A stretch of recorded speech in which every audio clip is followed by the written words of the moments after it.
Bienvenue dans cette leçon où nous allons plonger dans l'univers du repérage sur une droite graduée et dans le plan.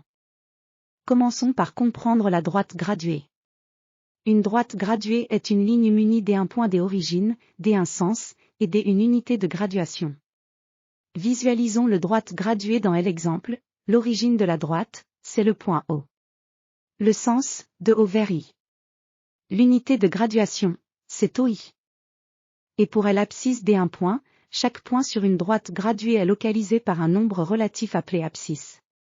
Remarque, si l'unité de graduation est la distance OI, alors, l'abscisse de O est 0, et l'abscisse de I est 1. Les nombres positifs se trouvent à droite de 0 et les nombres négatifs à gauche de 0.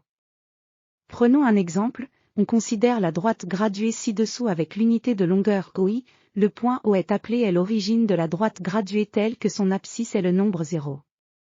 L'abscisse du point A est le nombre 4. L'abscisse du point B est le nombre 3. Maintenant, explorons la distance entre deux points. La distance entre deux points sur une droite graduée correspond à la différence entre leurs abscisses. Par exemple, soit A des abscisses 2 et B des abscisses moins 1,5, deux points d'une droite graduée. La distance entre A et B est 3,5.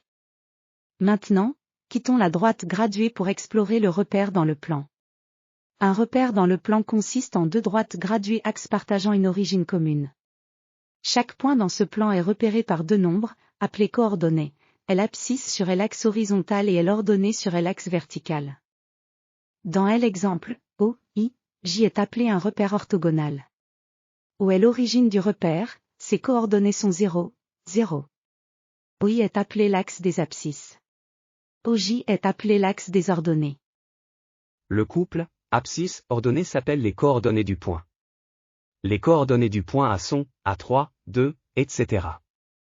Remarque, si OI égale à OJ, alors on dit que O, I, J est un repère orthogonal orthonormé. C'est tout pour cette leçon. Nous avons exploré les bases du repérage sur une droite graduée et dans le plan. Pratiquez ces concepts pour les maîtriser. À bientôt pour de nouvelles aventures mathématiques.